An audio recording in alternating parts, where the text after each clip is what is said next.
begin. With Jinwoo's signal, the battle kicks off. Ygritte, the Shadow Knight, sweeps the Demon King's longsword in a wide arc, unleashing a crackling bolt of lightning straight toward Cha-Hae-in. The blinding light tears across the training room with incredible speed, exploding against the far wall with a thunderous bang and scorching flames. Cha-Hae-in, though momentarily dazed by the flash, displays her combat experience. Like a cat, she arches her body backward, dodging the lightning by mere inches. She lands gracefully, readying herself for more. Jinwoo, meanwhile, avoids her gaze and pretends to examine his fingernails, a gesture that earns a silent glare from Hae-in. Jinwoo signals Ygritte to stop using magic and engage in close combat. The knight dashes forward, sword raised. The battle between them intensifies. Though Ygritte strikes with brutal speed and power, Hae-in doesn't block or counter directly. Instead, she evades with breathtaking precision, dodging sword strikes by a hair's breadth and retaliating with perfectly timed slashes. It's a masterclass in agility and swordsmanship. Ygritte is strong, far stronger than he was during Jinwoo's job change quest, but Cha-Hae-in is even more extraordinary. Up in his office, Chairman Go Gun-hee notices the sudden flash from the gym. The facility should be closed. Curious, he checks the security feed. To his surprise, the cameras show Jinwoo and Cha-Hae-in standing close, very close. A blush creeps up the old man's cheeks.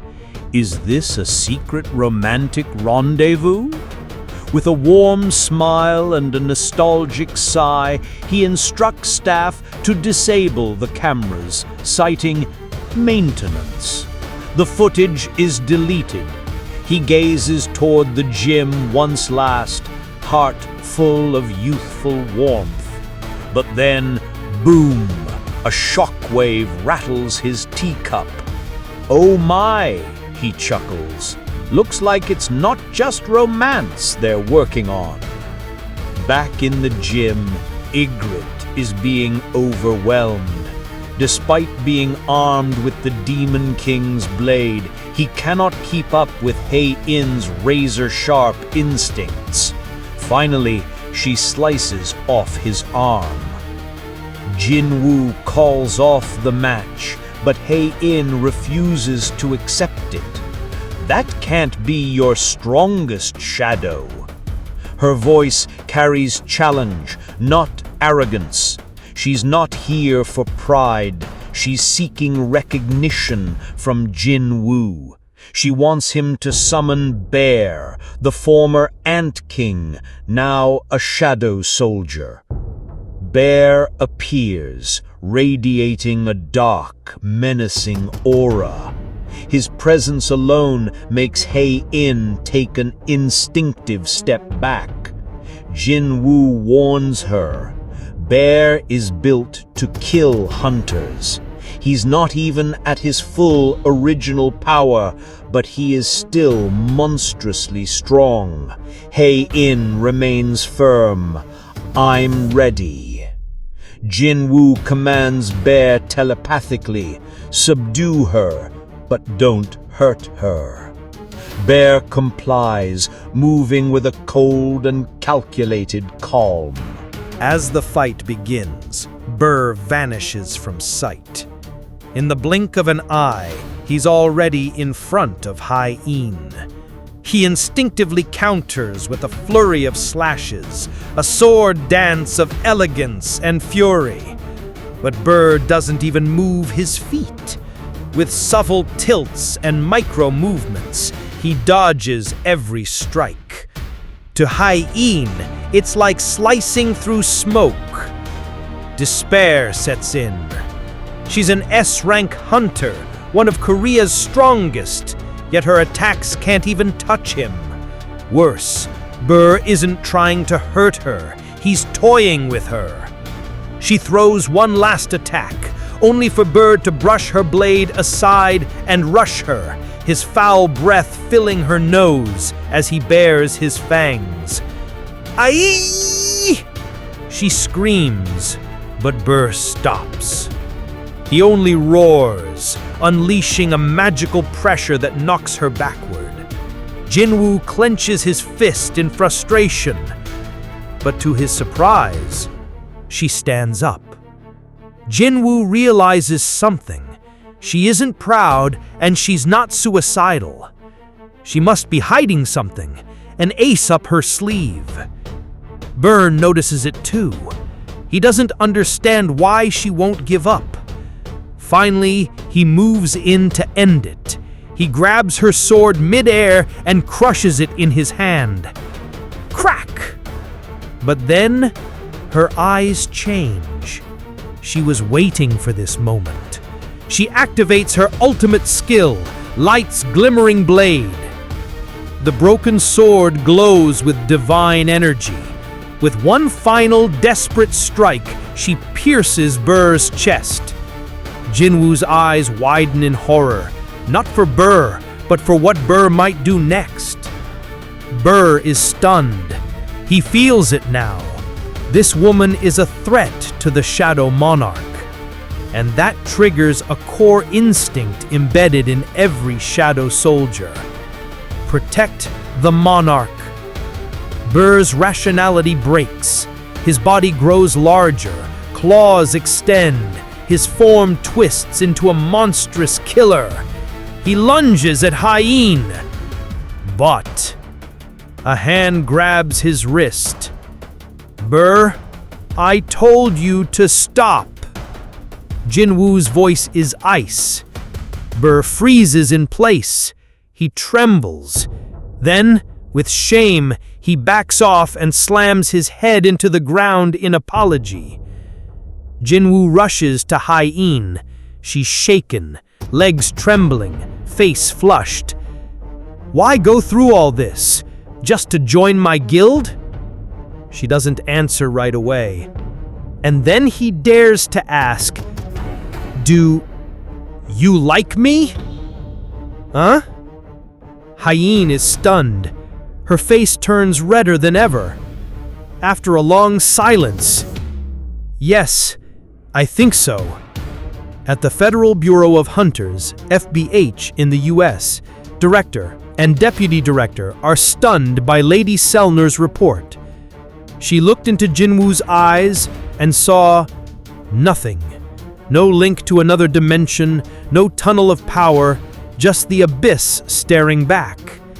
He's not borrowing power, she explains. He is the power. That means Jinwoo has no limits. The director decides, if the US can't recruit him the usual way, they'll try something else. They descend into the deepest basement of FBH headquarters, to a sealed room. Inside, a massive mana stone taken from the corpse of Kamish, the greatest dragon in history. Kamish left us 2 national rank hunters. Now maybe it's time Kamish gives us another gift. In Korea, the Knights Guild is in trouble. An A-rank gate is emitting abnormal magic power, possibly on the verge of becoming a red gate. They lack an S-rank hunter. If they give up now, they'll be humiliated. But entering the gate is almost suicidal. One healer, Jong Yerim, suggests, what if we ask Sung Jinwoo? The leader, Park Jong-soo, lights up. It's perfect. They decide to head to the capital and ask Jinwoo personally. That night, Cha Hae-in tosses and turns in bed, blushing and panicking at her own confession. She remembers the moment Burr almost killed her, only to be saved by Jinwoo. But then, something strange bubbles up in her memory, something nearly erased. A voice. Tell Hunter Sung Jinwoo. She remembered Min Byung-gu. When she had briefly hovered between life and death, she had seen him. Tell him to be careful with his power. After a shower, Jinwoo examines his reflection. He looks younger, stronger, flawless. All scars are gone. His body is like that of a demigod. He asks his sister, Jina, "Do I look handsome?" She replies, "You look like my stinky oppa," frowning. They laugh. It's a warm moment, something real in a world of monsters and gates. Before walking away, Jinwoo reveals, "I'm starting my own guild." Jina beams. "What will you name it?" "Solo play." A morning conversation between siblings. Soft morning light streamed through the window as Jinwoo sipped his coffee. His younger sister, Gina, walked in, her hair still messy from sleep. But when she saw her brother grinning to himself like he'd just discovered something groundbreaking, she instantly snapped out of her drowsiness. "What's with that look?" she asked, suspiciously. Jinwoo turned toward her with a hint of excitement in his voice. "I've decided on a name for the guild." "Oh? What is it?" "Solo play." Gina blinked. "Wait, what?" "Solo play, like a solo gamer. I thought it fit me pretty well." She stared at him for a long moment, then sighed, as if resisting the urge to throw a pillow at his face. "Are you serious right now? You don't fight alone. You have an entire army of shadow monsters. A freaking army!" Jinwoo paused. She had a point. To him, the shadows were just an extension of himself, a personal skill. But from the outside, he'd never appeared to fight solo. He nodded slowly. "You're right." He needed a name that truly represented who he was, not just in the way he fought, but in the journey he'd taken, from the weakest hunter to the apex predator. A name that would carry weight. Then it came to him. Ajin. Jin? Gina wrinkled her nose. "That sounds like my name backwards." "Yeah, but listen. Sounds like self in Korean, and Jin can mean growth or development. Together, it becomes self-growth." Gina chuckled, not because the name was silly, but because it was rare to see her stoic brother take something so seriously. "You know what? That actually sounds pretty deep. I like it." Jinwoo smiled faintly. The name felt right, born from his sister's insight, rooted in his identity. Ajin Guild would be the name he carried into the world. The Ajin Guild was born. The next morning, Jinwoo arrived at the new guild office with Yu Jin-ho. Yu Jin-ho had been secretly panicking, fearing Jinwoo had stuck with the name Solo Play. But when he heard it had changed to Ajin, he felt like he'd been saved from a social death sentence. "That's awesome, Hyung!" Jin-ho beamed, while his soul quietly wept in gratitude. Then came the next issue. They still needed a third guild member to make the guild official. "I'm looking for someone who's a licensed hunter," Jinwoo explained, "but who doesn't care about guild activities, just someone trustworthy." Yu Jin-ho scratched his head. That was a very specific ask. Someone with a license but no interest in raiding, money, or fame? Before they could brainstorm further, there was a knock at the door. Unexpected visitors from the south. Two unfamiliar men stood on the other side. One of them stepped forward with a polite bow. "I'm Park Jung-soo, Guild Master of the Knights Guild. This is my Vice Master, Jung Yun-tae." They had come all the way from Busan, a cross-country trip, to meet Jinwoo in person. "We're handling a very large A-rank gate in Gwangan-ri," Park explained, "and we need your help."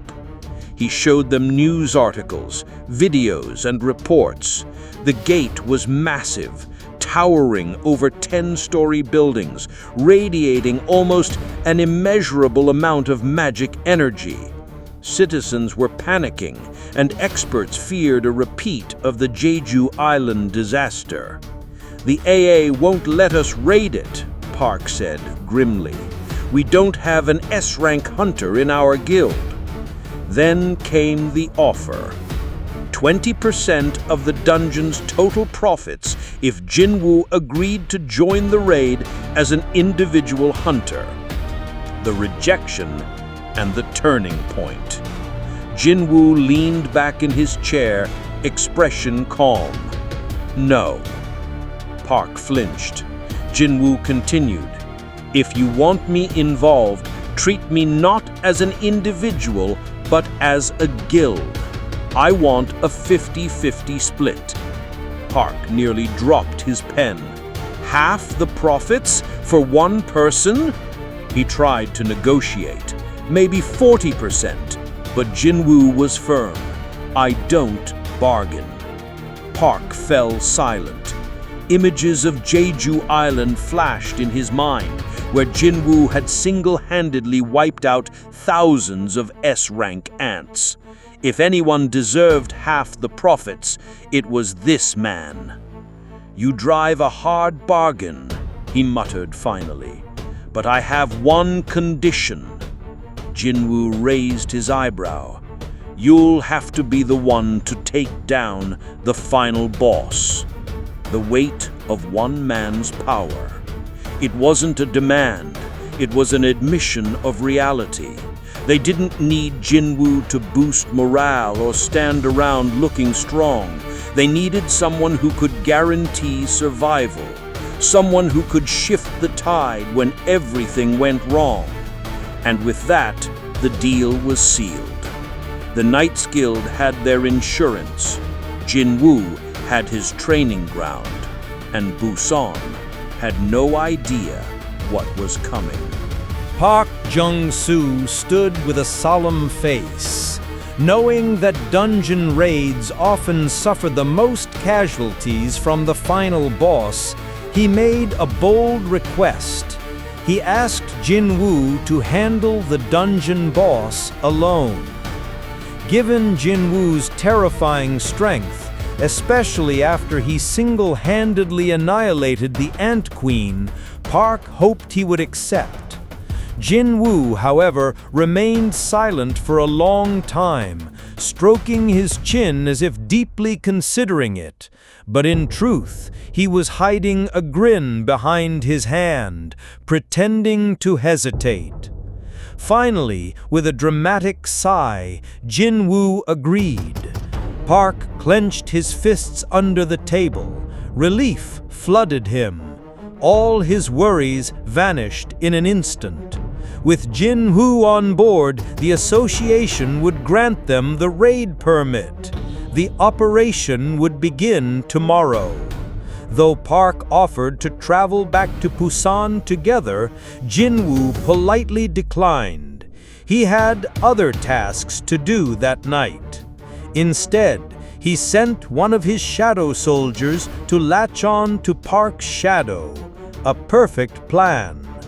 Later, when Jung Un-tae claimed he saw a shadow move on its own, Park dismissed it as drunken nonsense, as Yun-tae had admitted to drinking 2 beers earlier.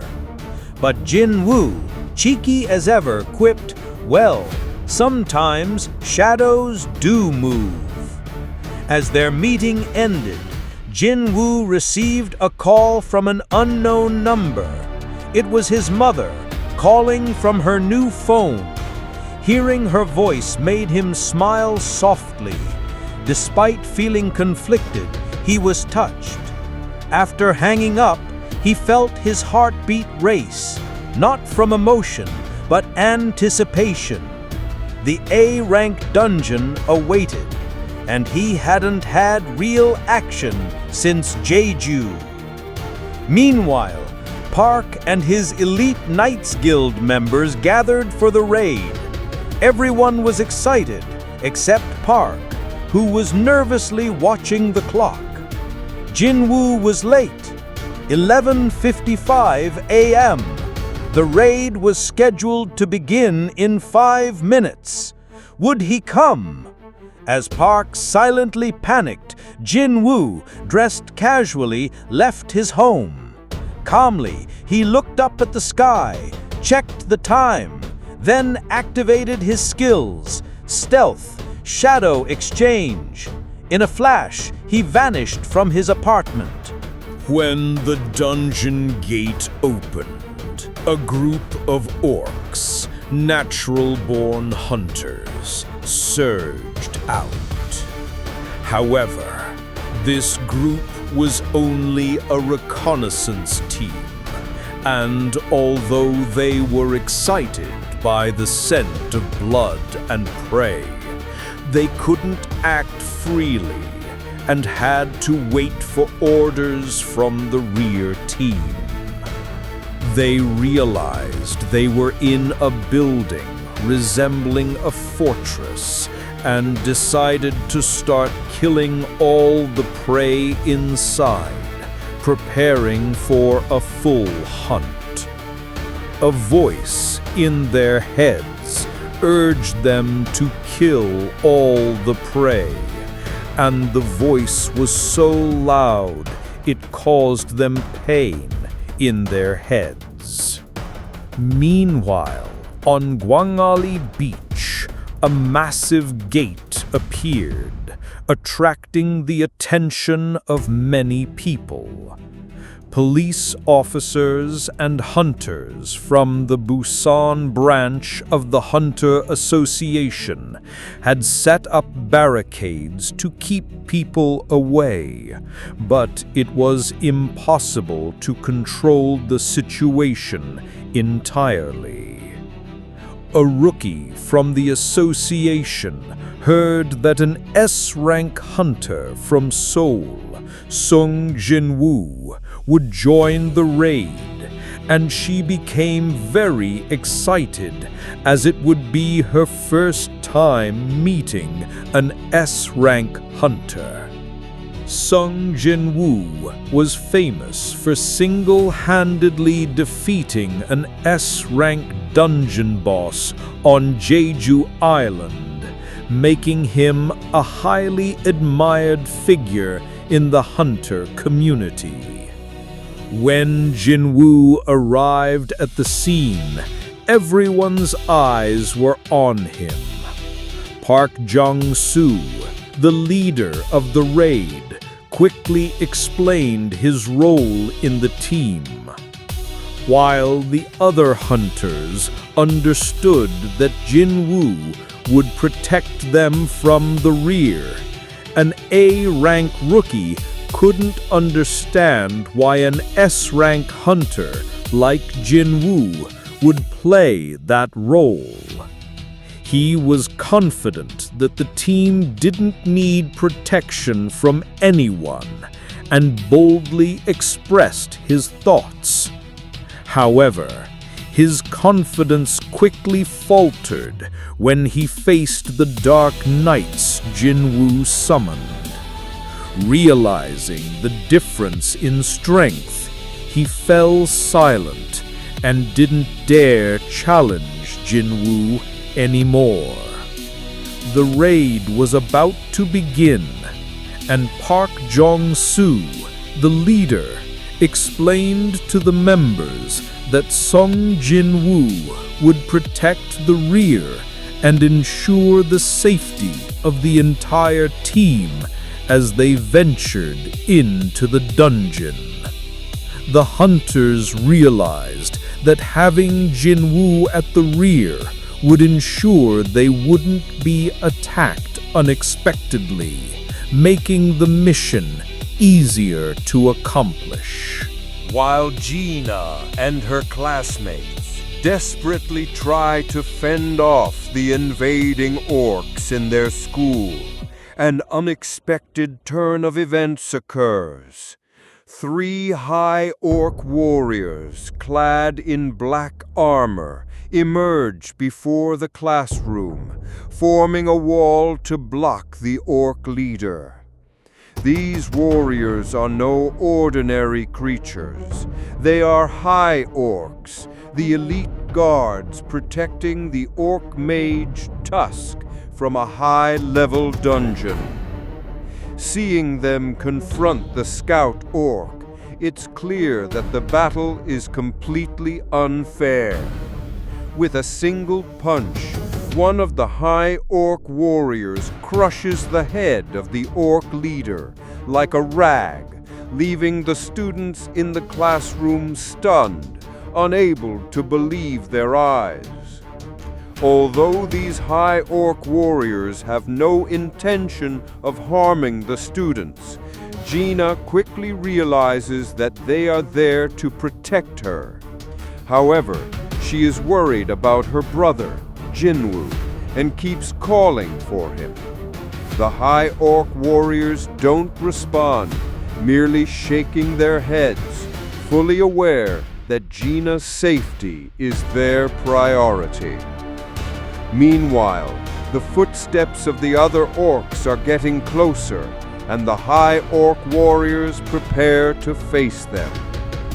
From a distance, Jinwoo senses something is wrong. He quickly leaves the raid group and decides to head outside. Meanwhile, the orcs, having risen, prepare to ambush the fatigued raid group. Jinwoo doesn't hesitate. He summons Bear, a powerful monster ant he had previously called upon during the Jeju Island raid to take his place and protect the students. The raid hunters look on in horror at Bear, but Jinwoo pays them no mind. He summons about 20 more ants to assist Bear in eliminating any threats. Once Jinwoo leaves, he heads toward the gate and summons Kaiser, a massive dragon, to take him to where Gina is. The raid hunters and those around him are stunned to see Jinwoo commanding the dragon, knowing that it has been reported in the media. Jinwoo doesn't care about the curiosity of others. He focuses solely on the mission to protect his sister and eliminate any dangers along the way. At the school, chaos ensues as the remaining orcs rush into the classroom, brutally killing students. However, in an unimaginable act, the orcs suddenly kneel before Jinwoo, creating a bizarre situation that Jinwoo doesn't fully understand. All of them kneel. Was it because of his overwhelming power or their fear of him? Regardless of the reason, Jinwoo doesn't have time to ponder it. He quickly leaves, disregarding the reactions of the raid hunters to protect his sister and destroy the invaders. When Jinwoo arrives at the gate, all eyes turn to him. No one understands why Jinwoo left alone, but he doesn't care. To speed things up, Jinwoo orders Kaiser to fly to where Gina is and destroy anything in its path. Meanwhile, the raid hunters are still unsure of what's happening, and only Park Jong-soo worries about the situation. As the raid hunters hesitate, Jinwoo summons Bear and the Ant Army to protect the students at the school, ensuring they won't have to face the remaining orcs. With the support of his dark army, Jinwoo continues to leave the gate area, preparing to deal with any enemies in his path.